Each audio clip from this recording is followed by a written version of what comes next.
सात संगत जी बड़े प्रेम और सत्कार से कहना जी धन निरंकार जी। सात संगत जी दास विनती कर रहा है, दास से त्रुटि हो जाए तो अपने घर के बालक समझकर क्षमा करिएगा। सात संगत जी, सात संगत जी अक्सर जो कि हरितालिक तीज ऐसे 5 काम 5 गलतियां न हुई तो हो जाएगा सब सर्वनाश। भारत की मिट्टी में व्रत उपवास और त्योहार केवल परंपरा नहीं बल्कि जीवन की चेतना और हर व्रत एक गहरी आध्यात्मिक सीख छुपाए हुए होती है। लेकिन आज का मनुष्य व्रतों को लेकर जो कि केवल मनुष्य रस्म तक रह जाते हैं। कहते हैं दिखावा, स्वार्थ और लापरवाही ने उनकी आस्था को खोखला कर दिया है। हरितालिक तीज जो मुख्यतः महिलाओं द्वारा पति की लंबी आयु और सौभाग्य की कामना के लिए रखा जाता है, एक अत्यंत पवित्र और लेकिन यदि इस दिन कुछ गलती हो जाए तो मान्यता है कि कुछ जीवन भर विपत्ति आती है। निरंकारी विचार कहते हैं व्रत केवल पेट न भरना या भूखे रहने का नाम नहीं है, यह आत्मा को शुद्ध करने का साधन है। यदि व्रत में गलती हुई तो यह सिर्फ परंपरा का अपमान नहीं बल्कि आत्मा की गिरावट भी है। आज की एक ऐसी कहानी की ओर लेकर चलेंगे, आपको सुनाएंगे हरितालिक तीज पर कौन सी 5 गलतियां करने से सर्वनाश का कारण बन सकते हैं और क्या सच है, क्या झूठ, क्या यह अंधविश्वास है या क्या, सब कुछ जानेंगे। संपूर्ण जानकारी निरंकारी बाबा हरदेव सिंह जी विचारों के माध्यम से। तो साथ संगत जी आइए, आपका कीमती समय नष्ट न करते हुए कहानी की ओर आगे बढ़ते हैं। चैनल पर नए होंगे सब्सक्राइब करिएगा और इस वीडियो को छोड़ कर देखने की गलती न करिएगा, नहीं तो विनाश होने में तनिक देर नहीं लगेगा। आइए कहानी की ओर आगे बढ़ते हैं। यह कहानी नवलपुर गांव की है। यहाँ की महिलाएं हर साल हरितालिक व्रत बड़े उत्साह से करती थी। गांव की 3 प्रमुख महिलाएं, पहला थी सुनीता जो अस्थवान परंपरा निभाने वाली थी। दूसरी थी रीना, आधुनिक सोच वाली पर व्रत में भी फैशन और दिखावे का तड़का लगाने वाली थी। और मीना, अधूरी जानकारी वाली, दूसरों को देखकर व्रत करने वाली, आधा अधूरा ज्ञान सुनने वाली। ज्ञान में हर साल बाबा जी सत्संग करके समझाते थे, व्रत का महत्व तभी है जब आप इसे श्रद्धा से और शुद्धता से करें।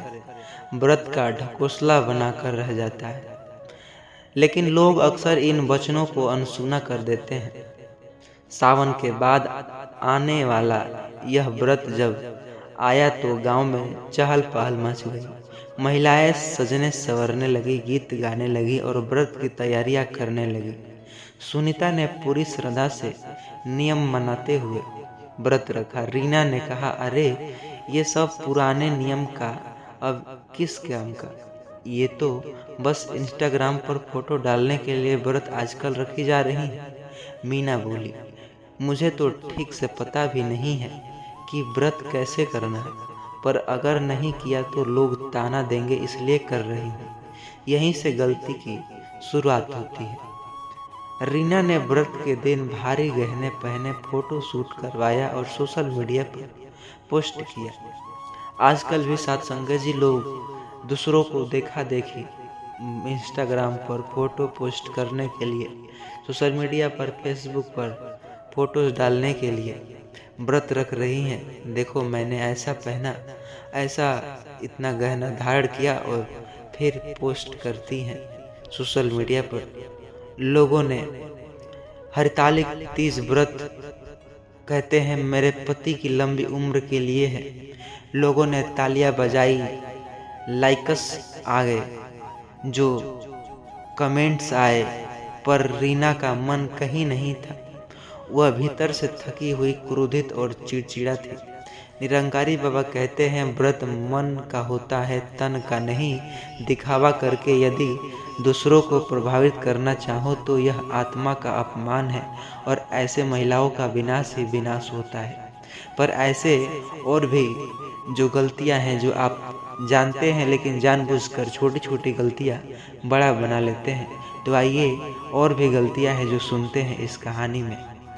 और सचमुच उसी दिन रीना के पति, जो अपमान के बाद ऐसे व्रत से आशीर्वाद नहीं अभिशाप मिलता है, और सचमुच रीना के पति एक्सीडेंट हो गया। वह तो बच गए पर गंभीर रूप से घायल हो गए।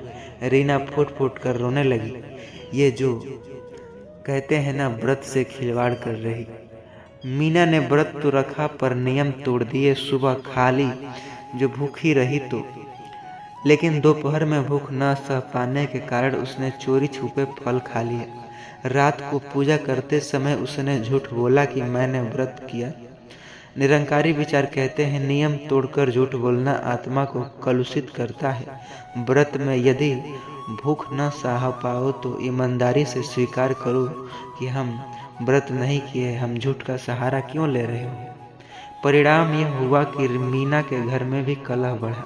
पति में झगड़े शुरू हुए। उनकी छोटी सी गलती ने घर को चैन छीन लिया। व्रत के दिन कई महिलाएं साफ सफाई और साज सज्जा में लगी रहती। सुनीता ने सबको शांत रहने को कहा, पर रीना मीना छोटी छोटी बात पर झगड़ा करने लगी। रीना ने, मुझे मंदिर में आगे बैठना है। मीना बोली, नहीं, मैं आगे बैठूंगी।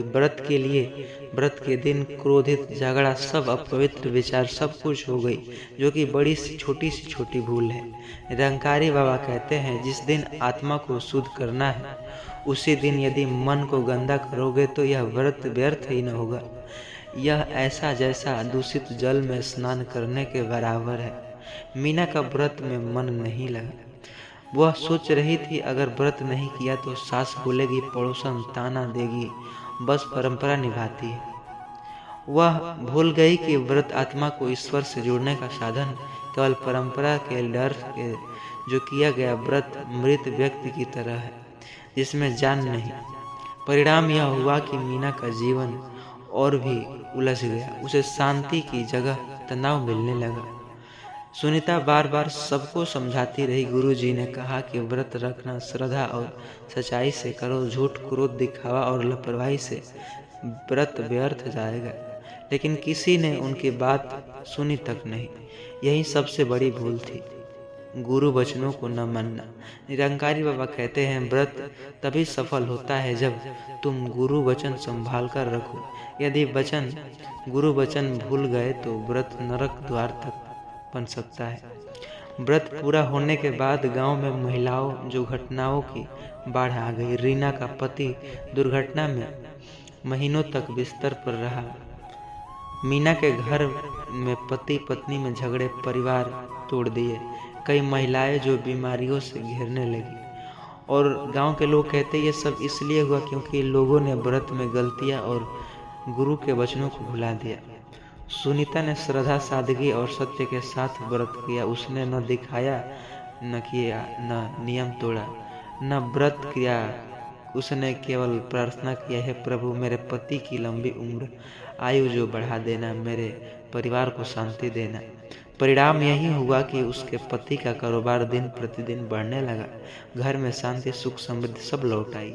गांव की महिलाएं समझ चुकी थी, असली शक्ति परंपरा में नहीं, श्रद्धा और सत्य में है। हरितालिक व्रत तभी सफल है जब आप 5 गलती से बच सकते हैं। अब प्रश्न यह है कि क्या सच में हरितालिक व्रत की गलतियां करने से सर्वनाश होता है? धार्मिक मान्यताओं के अनुसार हाँ, यदि क्योंकि यह आत्मा के शुद्धिकरण का दिन है। निरंकारी विचार कहते हैं यह केवल अंधविश्वास नहीं बल्कि चेतावनी है। यदि व्रत में झूठ, क्रोध, दिखावा, नियम भंग और गुरु वचन की अवहेलना होगी तो जीवन में नकारात्मकता और विनाश आना ही आना है।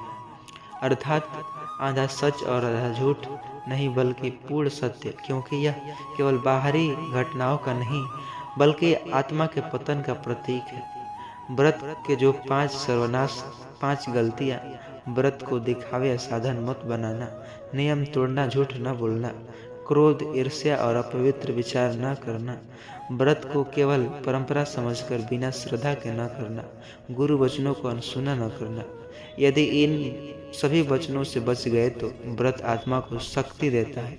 यदि इन्हें किया जाए तो व्रत जीवन की विनाश को बचा सकता है, विनाश की ओर से। तो साथ संगत जी, आशा करते हैं यह गांव की महिला नहीं, हर उस महिला की जो परंपरा हल्के में लेते हैं, गुरु वचन को अनसुना कर देते हैं। व्रत केवल भूखा रहने का नाम नहीं, यह आत्मा की परीक्षा भी है। श्रद्धा और गुरु की मर्यादा से किया जाता है। साथ संगत जी, आशा करता हूँ यह वीडियो आपको दिल को झकझोर दी होगी। तो प्लीज़ चैनल पर नए होंगे सब्सक्राइब कीजिएगा और इस वीडियो को लोगों तक व्हाट्सएप के जरिए शेयर जरूर करिएगा। साथ संगत जी, प्रेम और सत्कार से कहना जी, धन निरंकार जी। साथ संगत जी, अक्सर आपने भी सुना होगा या फिर आपने गुरु के वचनों को संभाल के रखने का उपाय भी जानते होंगे, लेकिन कौन से उपाय से आप अभी तक गरीब रह गए, ये आज के इस वीडियो में इसी विषय पर चर्चा होगी। साथ संगत जी, गुरु के ऐसे वचन जिन्हें संभाल कर न रखा जाए तो गरीबी ला सकती है। गांव की हर मिट्टी से निकली हुई हर कहानी में एक गुजती है, एक ऐसी गुज जो पीढ़ियों तक सुनाई देती रहती। लोग कहते हैं मनुष्य का जीवन तब तक भटकता है जब तक उसे सतगुरु का ज्ञान न मिल जाए, परंतु यह भी सत्य है कि बहुत से लोग गुरु के वचनों को सुनकर भी उन्हें अपने जीवन में उतार नहीं पाते। वे सिर्फ सुनते हैं, समझते नहीं, और जो समझते हैं वे पालन नहीं करते। यही कारण है कि विनाश उनके दरवाजे तक आ जाता है। आइए पूरी सच्चाई आज की इस वीडियो में जानेंगे। उससे पहले चैनल पर नए होंगे सब्सक्राइब करिएगा। ऐसे कहानी की ओर ले चलूँगा जिसे एक गांव की है, जहां की लोगों ने निरंकारी बाबा के वचनों को सुना पर उसे हल्के में लिया और परिणाम इतना भयावह हुआ कि जिसने भी सुना उनकी रूह कांप उठेगी। तो साथ संगत जी, बिना देरी किए चैनल को सब्सक्राइब करिए और इस वीडियो को पूरा अवश्य ही देखिएगा अगर आप निरंकारी भक्त हैं तो। वैसे तो यह हर इंसान के लिए बहुत ही ज़्यादा अच्छा है। यह वीडियो उत्तर प्रदेश के एक छोटे से गांव अमरपुर की कहानी है। हर महीने निरंकारी सत्संग होता वहां पर। गांव के लोग बाबा के वचनों को सुनने आते, परंतु ज़्यादातर लोग सिर्फ रस्म निभाने आते। गांव के ही एक किसान रामनाथ पत्नी सीमा और बेटा विनय के साथ हर सत्संग में बैठते। कहते हैं सत्संग जाने से नहीं होता, सत्संग में रस्में निभाने से नहीं होता। बाबा बार बार कहते हैं गुरु वचन सिर्फ सुनने के लिए नहीं होते, यह जीवन की रक्षा कवच है। इन्हें संभाल कर रखना, इन्हें निभाना, यही असली भक्ति है। लेकिन गांव के कुछ लोग कहते, अरे बाबा तो रोज वही कहते जिसमें नया क्या है, जिंदगी तो अपनी मेहनत और किस्मत से चलती है। यहीं से विनाश का बीज बो दिया गया। एक दिन बाबा ने सत्संग में स्पष्ट चेतावनी दी, समय आने वाला है जो मेरे वचनों को अनसुना करेगा उसके जीवन में भी ऐसा तूफान आएगा कि संभलना मुश्किल होगा। रामनाथ का बेटा विनय पढ़ाई में अच्छा, लेकिन वह आधुनिक सोच का था। वह अक्सर माँ बाप से कहता, बाबा की बातों तो पुरानी सोच की है, हमें आजकल की दुनिया में जीना चाहिए, बिजनेस करना चाहिए, पैसा कमाना चाहिए। बाबा के से पेट नहीं भरता। सीमा समझाती, बेटा गुरु के वचनों को हल्के में नहीं लेते, ऐसा नहीं कहते, वहीं जीवन की डोर पकड़ाते हैं। लेकिन विनय तो हंस पड़ा। विनय की दोस्ती शहर के एक युवक साहिल से हो गई थी। साहिल पैसे कमाने के शॉर्टकट बताता, विनय तेरे बाबा के वचन तुझे मोक्ष दिला सकते हो, पर पैसा नहीं। तू मेरे साथ बिजनेस कर देख, कैसे करोड़पति बनता है तू। विनय प्रभावित हो गया। उसके पिता की जमीन बेचकर साहिल के साथ कारोबार शुरू कर दिया। रामनाथ ने बहुत रोका, बेटा गुरु से मना किया है कि लालच और धोखे के रास्ते मत चलो, सब कुछ विनाश में बदल जाएगा। लेकिन विनय बोला, पिताजी, बाबा के वचन सिर्फ डराने के लिए नहीं होते, असली दुनिया पैसे से चलती है। अगले सत्संग में बाबा ने बहुत भारी शब्द बोले। शिष्य जब गुरु के वचनों को संभाल कर नहीं रखता तब उनका मन भटक जाता है, और जब मन भटकता है तो जीवन नरक में बदल जाता है। याद रखो, धन दौलत रिश्ते सब नाश हो सकते हैं, पर यदि गुरु वचन संभाल कर रखे तो वही रक्षा करता है। गांव के लोग सहम गए। रामनाथ ने घर आकर बेटे से कहा, देखो बेटा, यह आखिरी चेतावनी है, अब भी संभल जाओ। लेकिन विनय ने हंस पड़ा, उसे हंसी में उड़ा दिया। कुछ ही महीनों में साहिल ने विनय को धोखा दिया। जमीन बिक चुकी थी, पैसे भी डूब चुके थे।